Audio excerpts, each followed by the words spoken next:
Hello mga browates! Gusto nyo bang maging bahagi ng YTV? Ano pang hinihintay nyo? Arat na!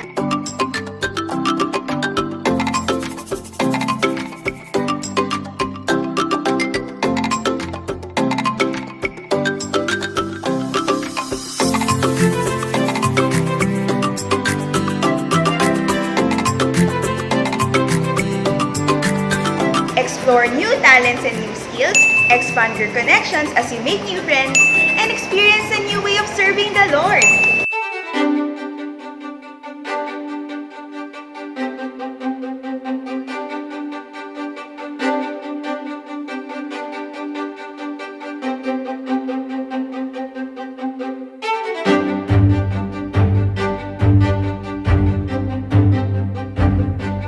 Yes naman, ito na naman tayo mga kapatid, nagsasama-sama para sa programa ng kabataan, kasama ang kabataan para sa kabataan. Ito ang YTV, Youth TV, Your TV, Season 2! Sumisunto pa nga! Pero kami pa rin to! Walang nagbago! Livestream pa rin tayo sa ACY Facebook page at YouTube channel! Lunes hanggang Sabado tuwing 7:30 ng gabi. O diba, tuloy-tuloy ang saya. Ang exciting! Mas pina-exciting! Check! Mas maraming matututunan! Check na check! At talaga namang patuloy tayong mapapayes kay Lord! Check na check na check! Ako si Tia Marbs! At ako naman si Ate Marie. At ito ang Chooseday Tuesday! Choose truth, Choose love and choose to say yes to God!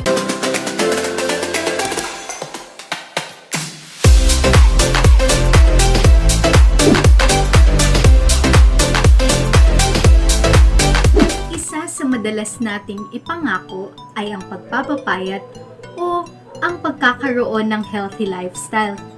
A study from a journal, The Lancet, under the child and adolescent health category found that 93.4% of Filipinos that are school-going from age 11 to 17 lacks physical activities as of 2016. In recent statistics, the Philippines is among those with the highest percentage of citizens who do not exercise regularly, mostly due to lack of time, lack of personal motivation, and distractions of modern life. Recent studies pa nga shows that Filipinos are part of Generation O, or generation of overwork, overweight, and overwhelmed. Well, we acknowledge the fact that we are unhealthy, but we do not do anything about it. We do not set any time for us to try to be fit. Or sometimes, it's just lack of resources and motivation. Ayon sa verywellfit.com, people often rush into a workout plan with the best of intentions, only to find themselves burning out within a few months to a year. It is oftentimes because they are pushing themselves at a pace that is unreasonably sustained.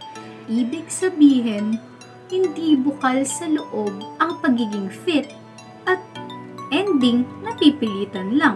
Kaya naman, for tonight, ang mga kasama natin ay isang healthy lifestyle and workout vlogger, model and TV personality, at dati lang naman siyang bida sa Pangako Sa'yo 2015. Let's welcome Miss Sarah Carlos, live and alive mula sa US!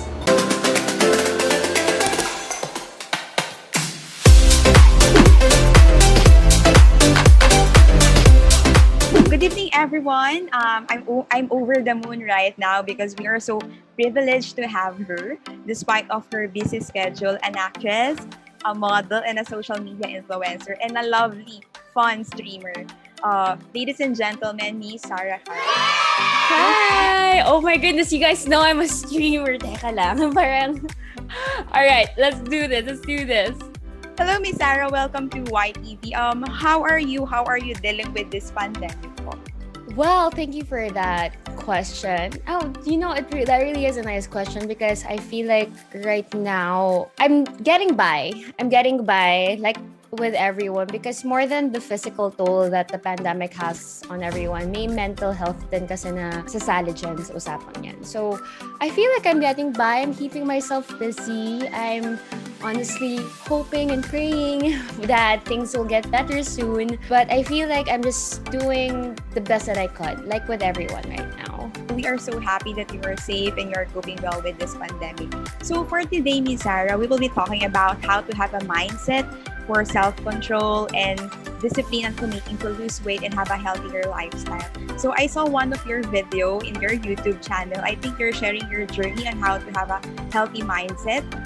Could you share to our viewers right now about your fitness journey and how and when did you shift your mindset to have a healthier life?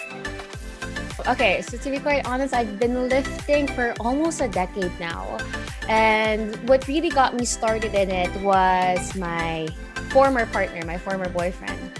And no bad blood at all. I just feel like I got introduced to it because of him. So I'm giving him credit for that. But when things fell apart between me and him, I kind of let loose in terms of my diet. Like I ate whatever it is that I wanted to eat because he was very professional with what he was doing. And for me, I kind of just wanted to do it for fun, but because he was committed to it, I in turn ended up being committed to it. Di ba parang minsan if you're in a relationship, kung gaano ka seryoso yung partner mo, dapat ganun ka din to support them and all that. So that's what happened with me. So dun pa lang, parang even though I was doing it because I cared for him at that time, I was doing it for the wrong reasons kasi I wasn't doing it for myself. Kaya nagkaroon ng effect na nung naghiwalay kami, I ended up enjoying everything. Like kung kahit ano gusto ko, kinakain ko. And honestly, I didn't mind it. I didn't care. It's because for me, I love food. I love eating. Like tayo mga Pinoy, mahilig tayo kumain. So sa akin, nung time na yun, kumain talaga ako ng gusto kong kainin. And I had no regrets talaga whatsoever. But during that time then, I wanted to work on myself. And not so much on the physical aspect of like fitness, but like I wanted to finish college because nung time na yun, nasa college pa ako nun. Tapos, I wanted to have a better relationship with my friends and with my family. So, yun talaga, inayos ko yun. I really focused on myself. Basically, I had a project me around that time. And I graduated from college. We went to lunch for celebration. And lo and behold, I think it's just really part of our culture as Filipinos din talaga. May mga tito at tita din talaga na even though they had good intentions, parang sinasabi nila na, oh, Sarah, lumaki ka, ganyan-ganyan, blah, blah, blah. And for people who don't even know me and who aren't my family, they would ask my family if, oh, buntis ba si Sarah? Is she pregnant? And all that stuff. Because I was really that big. And ako yun talaga, pag lumalaki ako, so yun ako lumalaki. I'm sorry. Pero that's just, it is how it is. That's what God gave me. I guess I just really had such a prove them wrong attitude na gusto ko kasi whenever people doubt me, I prove them wrong. And I learned about that in psychology. When someone doesn't have your respect, you tend to want to prove them wrong. But if someone has your respect, if they think so negatively of you, you'll end up wanting to prove them right because it's like, ganyan lang din naman pala tingin nila sa akin, ganyan. So, luckily for me, the people who said that were people I had no connection with and people I wasn't close with. So, it was so easy for me to prove them wrong because it's like, wait, you guys have no right to judge me like that or you guys have no right to say na kung ganito ba ako or kung ganyan ba ako. So, I really proved them wrong. I wanted to prove them wrong. And again, even though it came from a place of, it was the wrong reason to want to start. I'll be the first one to admit, it might not be the healthiest, but for me, it gave me the motivation and it gave me the fire to just go back to the gym. So, bumalik ako sa gym kasi parang sa akin, ganun ganun tingin niyo sa akin sige, o di ganito gagawin ko, mag-gym ako, mag-workout ako, mag-focus ako sa diet ko. Because I already knew the background because of what I learned with my ex nga. But, ito rin talagang sasabihin kong napakaswerte ko because napaka-serendipitous yung pagkakilala ko sa coach ko ngayon, Coach Castro. I met him at the exact same time that I decided na, you know what, I'm gonna take my health seriously now. I was very lucky that he was open to train me. Like, he told me, okay, I'm going to train you, but you have to take this seriously. And I honestly had no idea what he saw in me, but it could have gone both ways kasi. Pagdating kasi sa mga coaches, you have to understand then na for them, every time they take on a client, it's a risk for them. Kasi admittedly, may mga coaches naman na kahit lahat na gawin nila for their client. Kung ayaw ng client, if the client won't put in the work, if you won't put in the time, if you won't put in the effort, then you really won't see results. And nung time na yun, kakilala lang sa akin ni Coach Castro. So parang, how did I think about it? Grabe, what did he see in me that he trusted in me to, train me? But luckily, it worked out. Kasi sineryoso ko naman yung training ko with him. I followed him. I was obedient to what he wanted me to do. Nagkaroon siya ng magandang fruition. Like, naging productive ako. I learned a lot more. I keep learning still. Hanggang ngayon, I still learn about fitness, kung ano yung bago ngayon sa mga sciences, sa studies. Even after I became one of Coach Castro's alagas, I still kept working out. I never stopped. But then over time, dahil nga rin tumatanda na rin siguro ako, or I just have different priorities. Like for me, siguro, I don't really care if I have the tiniest waist. I just want to be healthy and I want to maintain what I look like right now up until siguro I'm in my 40s. So that's how it is right now with me. Like, I've been with Coach Castro for 2-3 years now. And I'd say na even though hindi drastic yung changes ko, like I've never really joined any bodybuilding competitions. For me, I feel like I'm just getting healthier and healthier. Like, kumbaga, kahit yung improvement ko, hindi siya diretsong pataas, alam kong tumataas siya ng paonti-onti. Which is, I think, what we all strive for din naman talaga, diba? We always want to strive to be better. And kahit tingin ko sa sarili ko ngayon na, parang ang fit ko na. I learned then na, you know what, maybe I am fit now, but 10 years from now, baka mas maging fit pa ako. Or baka I'll be less fit in the future.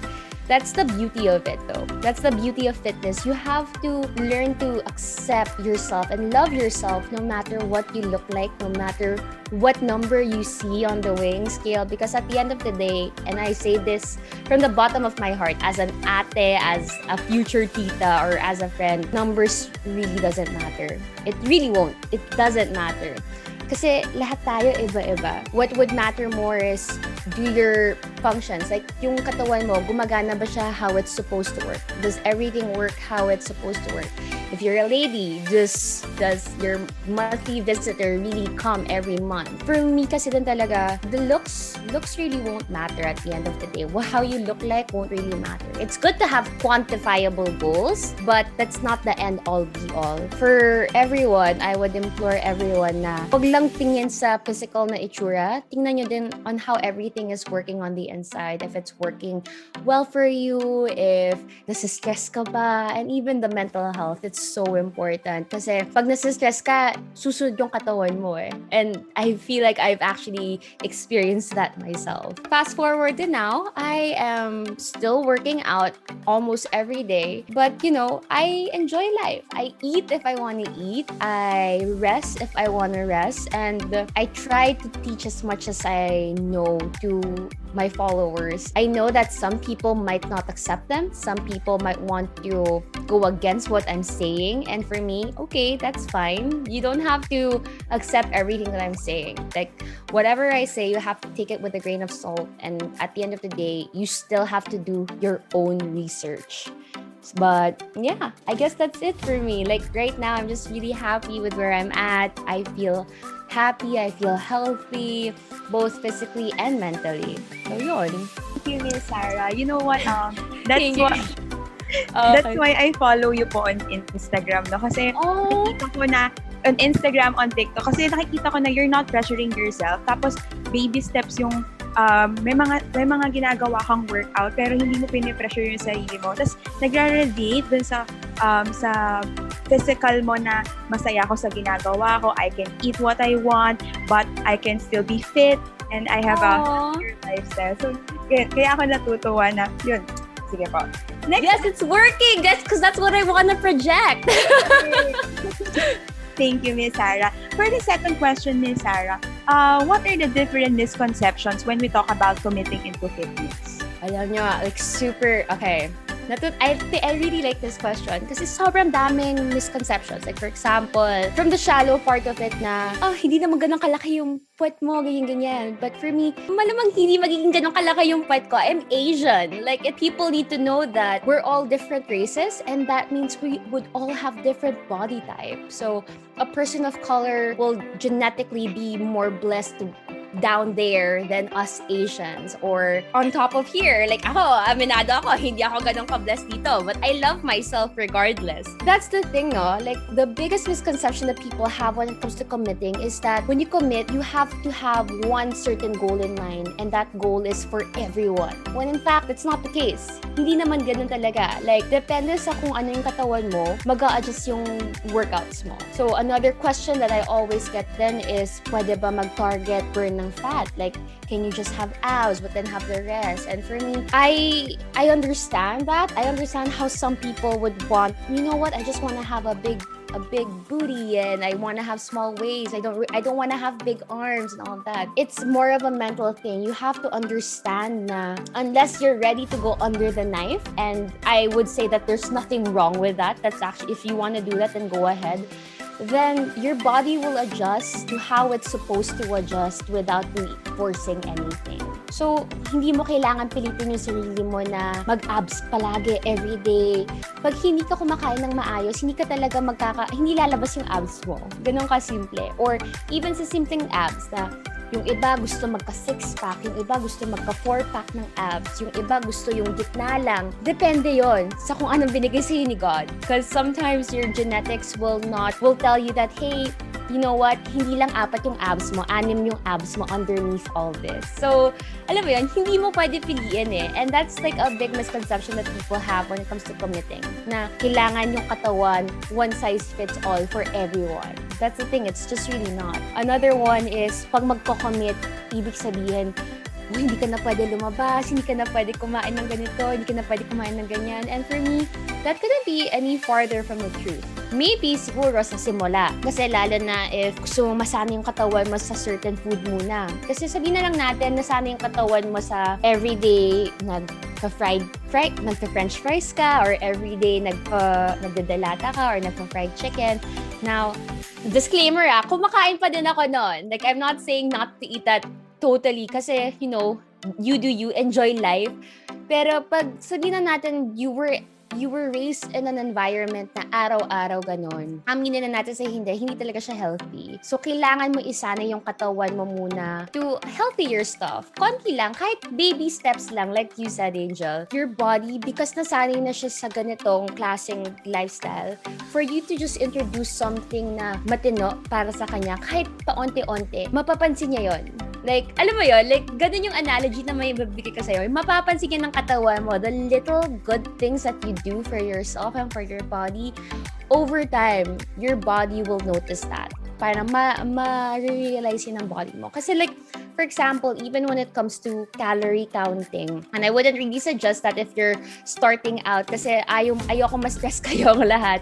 But even with calorie counting, even for the most professional of bodybuilders, they understand na yung 10 calories na yan, yung 20 na calories na yan, importante yan. Importante yan. Like, where you get your 20 calories, your 30 calories. So it goes to show, diba, if professionals understand the importance of small increments of what you do for your body, what more for us common folk? You know what? Today, instead of eating fried chicken for all 3 of my meals, isang meal lang yung kakainin kong fried chicken. Tapos yung isang meal, magsasalad ako. Tapos yung isa, mag-oatmeal ako. Like, if you think about it, you still had your fried chicken. Pinalit mo lang yung iba. It's not so much as, I don't want you guys to be spoiled na parang, ganun naman pala, I can have everything that I want. You still have to adjust a little bit. And may sacrifices pa din na involved. Kung sa akin lang, if you're gonna commit to fitness, you don't have to be scared. You don't have to think na, oh my goodness, bawal na ako kumain sa labas at all. Bawal na ako makihalubilo with everyone. Like, tubig lang yung iinumin ko and gulay lang kakainin ko. It's really not like that. You also have to enjoy the process. Kasi kung nasa-stress ka lang, there's a scientific study to it. When you're stressed, your cortisol level goes up. And the higher your cortisol level is, mas mahihirapan mag-burn ng fat yung katawan mo. Yun, it's that simple. The more stressed you are, the much more difficult time your body is gonna have burning fat. So yun, parang when it comes to committing to fitness, I guess that's really what I wanted to share. Na enjoy it, huwag kang masyadong stress about it, and to just take small steps towards what you want.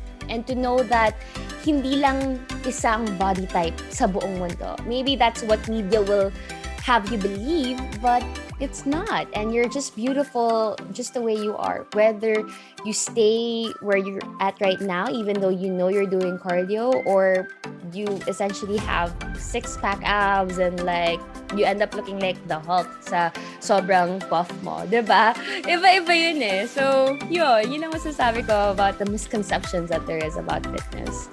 In my personal why is it so hard ba to commit na magkaroon ng healthier lifestyle?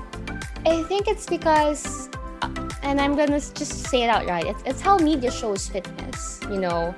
When admittedly, you see movies like Marvel or Rocky, kung gaano sila mag-train. Like, intense, diba? And it for some people, wow, inspiring. Parang gusto ko na mag-gym ngayon. Pero yung iba, it's like, ayoko gawin yan. Parang ayoko, it's too much. And, you know, that's the thing. It's how media portrays fitness, how it's always like on the go, 100%, yada, yada, yada, do this, do that. But it's so difficult for people to commit to it because for some reason, maybe they were raised, and it's not their fault, they were raised na hindi mo yan kaya, or hindi mo, alam mo yun, hindi mo to ka-level. And I've actually experienced that as well myself, in more ways than my physical or fitness journey na hindi mo yan kaya or masyado kang ambisyosa, ganyan. For me, that's something that you have to work on yourself now. The generation right now has a difficult time to commit. I would blame it on how we raised it, on how we raised our generation, which is why I love Generation Z ngayon. Like, kasi sobrang lucky nyo with how you guys were raised. And you guys have the internet. I mean, may pros and cons din sa how you guys are being raised. But you guys have so much access to knowledge right now. And how you can be raised. And people rooting for you. Probably strangers online rooting for you. I think that's what's good about it right now. But some people still have a difficult time committing to it. Maybe because they don't have a group that supports them, or they don't have someone who challenges them, who is there for them. So yun yung may hirap dun eh. Like, even when it comes to, since we are like, this is a church group now, like when it comes to Sunday church or youth groups, diba? Diba may meetings kayo palagi to always instill or to always help each other out? I mean, I have my own Light of Jesus group. I mean, shout out to Yesh, who is my, Light of Jesus mate. Light of Jesus mate talaga. Pero, if you think about it, pareho lang yun, diba? Having a gym buddy or having a coach to help you through your fitness journey, it will help you to commit to it even more. Or kahit ni coach, kahit ni gym buddy, kahit yung people at home who would support you and tell you, oh, kaya mo yan, sige, good luck sa gym, ganon. Diba? It's good. Same goes with church groups. Like, kung magsasama kayo every weekend, when you guys read the gospel together, when you guys try to analyze it, try to give your own explanations to it, it helps you have a deeper faith. So it's the same thing with committing to fitness. So if people right now are not being able to commit to fitness, I would say maybe there's something wrong with their surroundings. Maybe hindi sila nasusuportahan. And it's not their fault. It's never gonna be your fault if hindi ka nasusuportahan.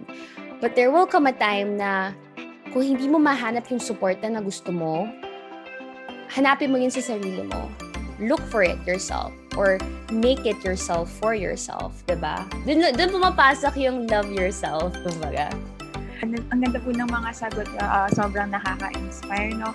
Oh. Um, Bakit nahihirapan ka ba mag-commit sa fitness right now? Actually, hindi naman po. Kasi actually, pinapollow ko po yung YouTube nyo. And then, tinatry ko siyang gawin. Kasi parang hinihingal na ako. Madalas na akong hingalin. So, nagkakaroon ako ng problema sa commitment minsan. Oh, you have to take it easy. Like what I mentioned a while ago, kahit paunti-unti lang yan, don't stress yourself. Kasi, I mean, alam mo yun, everyone is built different.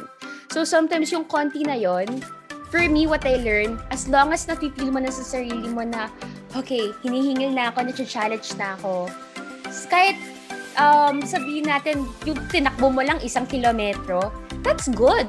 Kasi it means na challenge mo yung sarili mo, yung body mo, mag-a-adjust na siya. Kasi alam niyang, oh my goodness, tumatakbo na kami ng 1 kilometro. Teka lang, kailangan ko lakasin yung immune system namin. Ganon.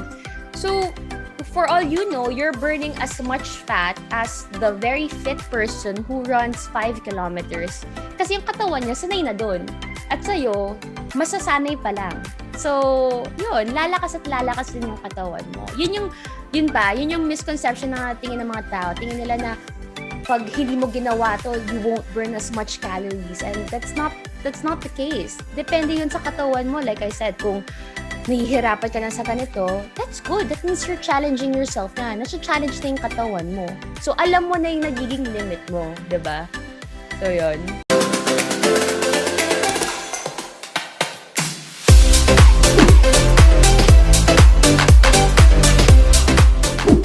Importante rin na malaman niyo ang dahilan kung bakit niya nagpapapayat. Ginagawa niyo ba to para makita ni Ninya kung ano ang pinakawalan niya? Ginagawa mo ba to para manghinayang siya? Para pag-isipin mo siya? Hanggang sa finally ma-realize niya na ikaw naman pala talaga ang mahal niya. Tapos siya naman ang mamakaawa sa'yo. Siya naman ang iiyak. Hanggang sa makiusap siya na balikan mo siya dahil hindi niya kaya mabuhay nang wala ka. Tama! Mali. Aba, mas tatanggapin ko pa kung sasabihin niyo sa akin. Sawang-sawa na kayo ng kasusuot niya ng mga extra large na t-shirt o kaya ayaw na kayo para ng mga taxi, tsaka yung daliri sa paa ninyo, gusto niyo nang mahawakan. Mas valid pa yon. Kahit ano, basta dapat para sa sarili mo. Ay, ayun naman pala eh. Dapat, tama ang motivation natin sa pagpapafit. Parang ganyan yung kakilala ko na beast mode don't care ng Philippine Volleyball. Tama ka dyan, Ate Marie. Hindi naman siya magiging multi-awarded collegiate and professional volleyball player kung hindi siya nag-commit sa pagiging healthy.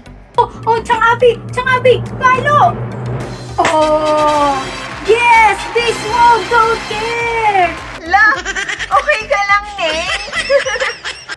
Miss Abby, gaano po ba kahalaga ang maging fit at magkaroon ng healthy lifestyle po? Well, nabanggit mo nga kanina, no, yung mental health. Important kasi hindi lang puro meditation ang ginagawa for mental health. And yung mind setting, kailangan nasa-set din yan. And what are the things that will set this mind setting really well? Siguro yung lifestyle din talaga ng tao. I believe so kasi ako as an athlete, na based nga sa experience ko, bigla akong nahinto. Naging emotional ako, nawalan ako ng pasensya sa mga bagay-bagay kasi bigla akong walang ginagawa. Which is bad kasi ang normal lifestyle ko is gigising, exercise, meron kang sinusunod na routine ng pagkain, lahat, disiplina mo. Tapos biglang wala kang gagawin, tapos parang nawalan ka ng gana. At some point, na-realize ko din at some point na, wait, I need to set my mind setting again, wherein disiplinado ako sa pagtulog, yan.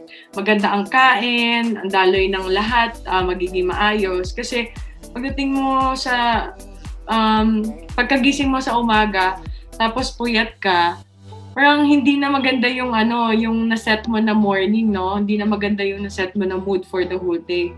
So, dyan din nagkakaroon ng effect, nag-take effect yung mga ginagawa nating bad sa katawan natin. Take effect yun sa buong katawan, pati sa soul natin na naapektuhan yun. Yun yung mental health talaga. Very, very important yan this now kasi trying talaga siya trying time to eh. Pero Miss Abby, bakit nga ba mahirap mag-commit na magkaroon ng healthy lifestyle? Ang mahirap, lalo na kapag madami kang distraction. Tapos hindi mo alam kung bakit mo siya ginagawa. Sa tingin ko, yun yung mga sinasabi ko na distraction. Kunwari, nasa bahay ka, ang daming nakastock na food, na chichirya, mga processed food, madaming nakastock. So, anytime that you see those food, you can just grab it, di ba? Parang madali lang sa'yo bunot tapos kain ka, manonood ka ng Korean novela, ganyan. So, dun pa lang, nagkakaproblema na. Kaya ako, ang ginawa ko, hindi na ako nag-stock ng mga food na gano'n. Or kung meron man ako, syempre meron naman kahit konti. Kunwari yung mga tinapay, ganyan. Mag-stock ka, pero malayo sa kwarto mo. Kasi yung nakasanayan natin mga Pilipino, meron tayong pagkain, meron tayong area sa room natin na lalagyan na ng mga biskuit, kunwari di ba? Ganyan, yung madali lang mabunot sa kama. Kasi pag mas malapit siya sa'yo, mas nakikita mo siya madalas, mas madali mo siyang kunin. So, yung disiplina nawawala doon. Kaya, nung ginawa ko, para mas madisiplina ko sa sarili ko, hindi ako nagsastock ng madaming bad food, yung mga, pati processed food, di na talaga ako makain ng delata. Iniiwasan ko din yung mga fast food, like yung kanasanayan natin, Jollibee, Chowking, McDonald's, ganyan. Yun yung mga tinitake mo na nag-relieve lang ng bad fat for you, na hindi mo siya kailangan talaga parate. So I suggest kumbaga sa yung mga nahihirapan, like yung ngayon daming nahihirapan kasi gusto mag-diet dahil tumaba nga sila during pandemic, di ba? Kain lang kayo ng whole food. Yung whole food na sinasabi natin is yung pagkain bahay. Pwede yun. Lutong bahay po. Yes, lutong bahay. Tapos, wag na kayong kumain ng karne or pork after 8, any meat. Kasi hindi na yun madaling tunawin eh. Wala na tayong activity after 8 eh. Unless mag-zumba ka pa or meron ka pang mga activity na gagawin na kakailanganin mo ng energy. So, yun naman. Iwasan yung mga distraction. Tsaka, nahirapan talaga tayo. Usually yung disiplina eh. Pag yung may mga kasama tayo sa bahay na kain lang din ng kain or natutulog din ng late, gusto mong sabayan, diba? Or may mga kasama ka sa bahay na nagiinuman parate, so parang may peer pressure din. No? Yun yung isa sa mga dahilan kung bakit nahihirapan yung isang tao mag-commit to fitness. Kasi madaming contributing factors and distraction. Pero it's up to you as individual kung yung isa yun sa mga choice mo na pipiliin. Pwede mo naman puliing hindi mo gawin, di ba? Kasi paninindigan mo sa sarili mo yung disiplina na gusto mo. And dapat yung mga taong kasama mo sa bahay, it's really important, Ariana, sinusuportahan ka nila dun sa gusto mo mangyari para sa'yo. It's still up to you kung magpaninindigan mo yung commitment. Kasi pag sinabi natin commitment, talagang committed ka, hindi 99%. Kailangan 100% and more. So regardless kung yung environment mo ay hindi supportive, it's still up to you. Okay, you don't support me, but I'm gonna be there for myself, di ba? Nandun ako para sa sarili ko. So supportan ko yung sarili ko. Ito yung gusto ko. Kasi ito yung nakakabuti. Salamat, Tiyang Aby. Pasok na pasok ang 3 points mo. Uy, Neng, ano ka ba? Walang 3 points sa volleyball, no?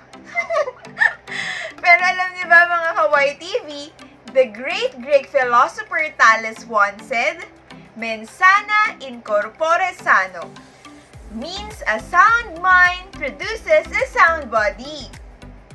We always have the choice to be fit. What we only need is to commit. Ay, aminin! Rhyming words yon. Kaya malaking tulong ang episodes ng OL Wednesday this past few weeks dahil tinuturuan nila tayo paano nga pa mag-workout sa bahay using the objects around their house. Alam natin na mahirap talaga mag-commit into a healthier lifestyle. Pero ito ang ilang tips para sa mga kabataan na nahihirapan mag-commit sa isang healthy lifestyle. Makinig kayo! Number 1! Yung energy levels nyo, madali ma-replenish yan.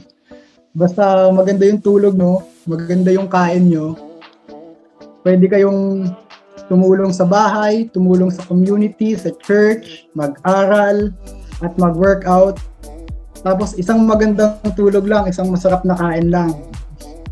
Full na ulit ang energy nyo. Walang mawawala sa inyo. So that's one.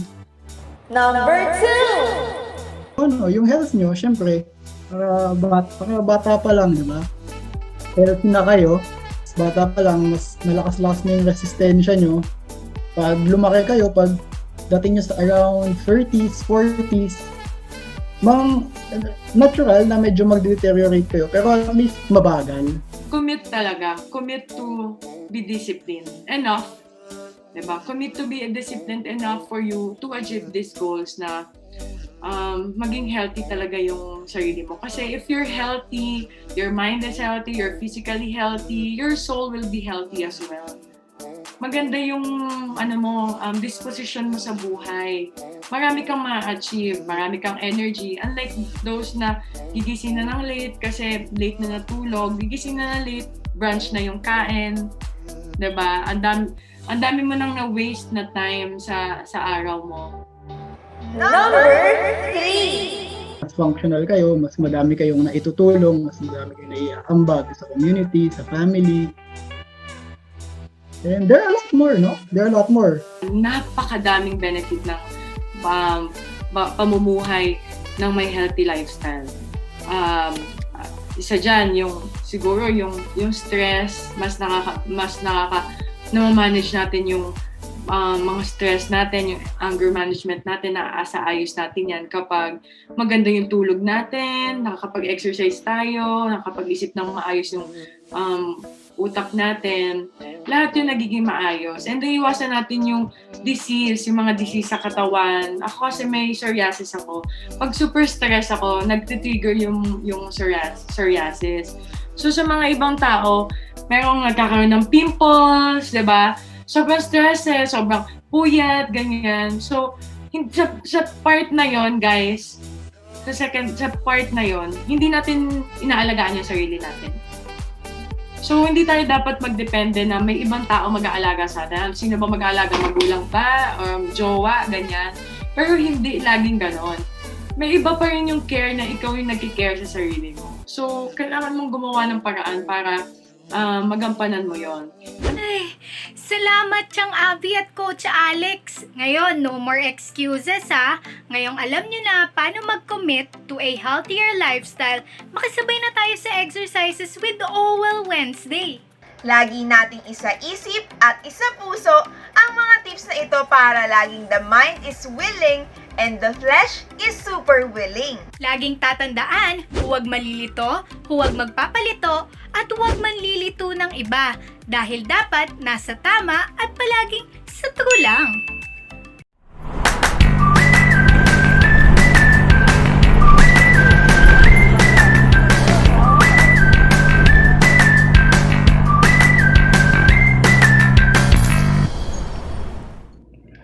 Bago tayo maghiwa-hiwalay, ay papabaunan muna namin kayo ng kaunting food for the soul. Halika, baunin ninyo ang aming pa-take home.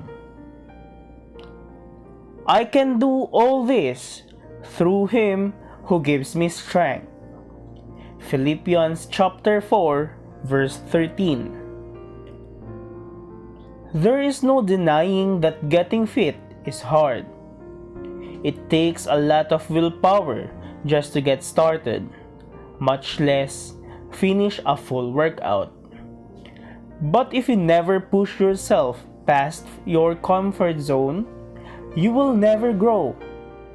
Don't go crazy and hurt yourself, but challenge your body. It is capable of more than you think. If you're thinking, I'm not strong enough, you're right. None of us are.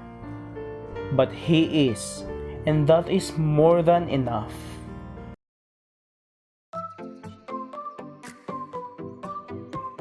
Sana ay marami kayong natutunan sa ating episode ngayong araw na ito. At kung kayo ay nag-enjoy, please like and share ang ating episode para mas marami pang kabataan ang mag-enjoy at matuto. And that's it for today mga Kawaii TV. Pero don't you worry, dahil bukas ay mapapa-O tayo with Oh Well Wednesday at sabay-sabay tayo maki-workout ulit. Pero this time, with cardio and weight training na pwedeng-pwede nyo din gawin sa bahay. Magkita-kita tayo ulit next Tuesday para sa panibagong episode ng Chooseday Tuesday. Ako po ulit si Ate Marie. Ako si Kuya Marbs. Choose love. Choose truth and always choose to say yes to God. Bye-bye!